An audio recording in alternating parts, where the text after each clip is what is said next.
everyone, welcome back to Rebel Reality. Today me and Nikki are gonna let Steph take over. She is from Canada and she's gonna be showing us some really cool things that they get to do outside of their classroom, and hopefully we might be able to integrate some of that into our classrooms here.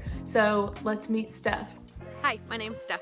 I'm a teacher here in Banff, Canada, and I have my kids here just by the Bow River. When we arrived, we sat at those little benches and we had a group meeting about the boundaries and the rules and how we can appropriately play in the snow and near natural hazards like the river, trees, gullies, and pedestrian pathways. After that, we got the kids to repeat back what the rules are, and once they proved to us that they knew exactly what they were doing here, we set them free. One really easy, low budget idea that I like to do with my students is take black paper, put into a sheet laminator out into the woods, and it becomes a platform for all kinds of learning.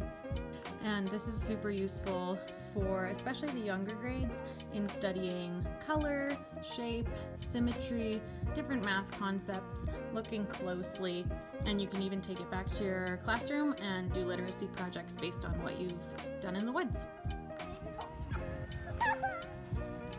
So that is a human, and that's a tree, and that's a tree, and that's a tree, and those are leaves, and that's snow.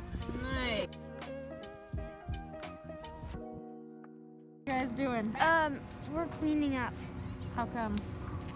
Ugh. This place is full of litter that is obviously not natural. My best advice that I could pass along to you, and if you're interested in taking your kids outside as part of their learning, is to just go, to just start. They're going to be so excited that you are ready to take them outside and you're willing to take them outside, and it's going to be really hard the first time that you do it. The first time that you do it, they're going to play, they're going to be wild, they're going to be unsure of boundaries, and you're going to need to guide them to remember them. However, when you take them the second time, they are going to be a little bit more ready to learn. And by the third and fourth time that you go outside, you're going to be able to find some really meaningful learning situations that will bring better understanding about themselves, about the world, about the outdoors, about science, about storytelling, all things that you can bring back to your classroom. I am here at the skating rink with my group, and we are working on our gross motor skills. All of us here in Canada pretty much know how to skate, even those of us who are very small.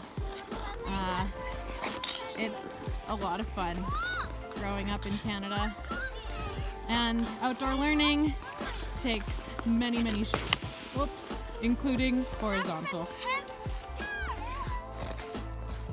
One thing that we talk a lot about here at my program is risky play and the importance of taking risks in play in order to learn.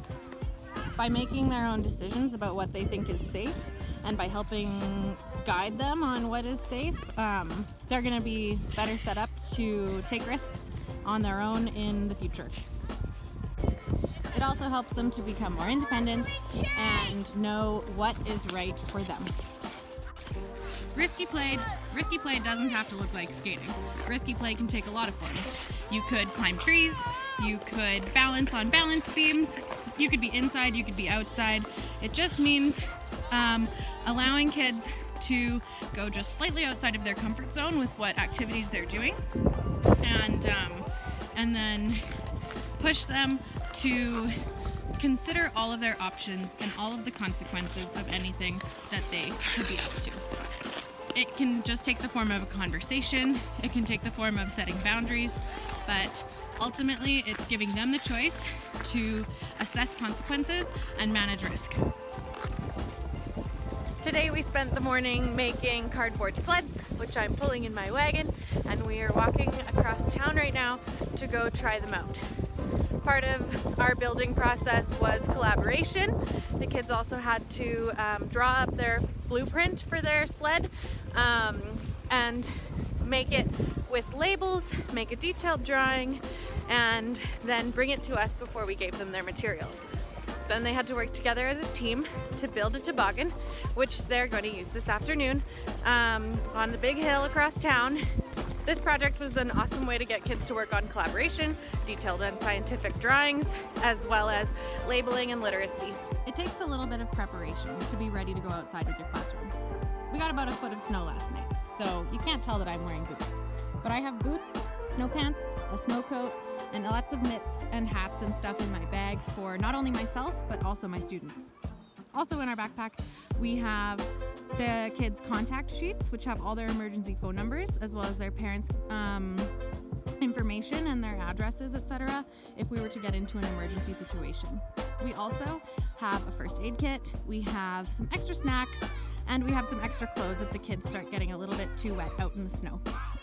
My best advice to you is to have a little outdoor kit packed and ready to go so that anytime your class is ready to go out into the outdoors to do some learning, all you have to do is grab your kit and head out the door.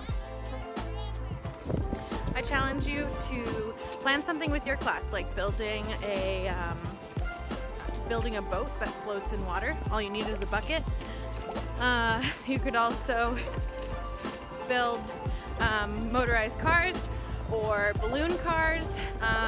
Anything that you could blueprint and design to move and test is a great way to do this kind of project together, either inside or outside.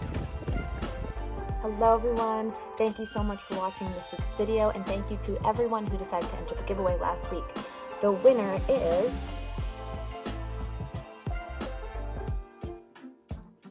So once again guys, thank you so much for watching, and don't forget to like and subscribe. See you next week.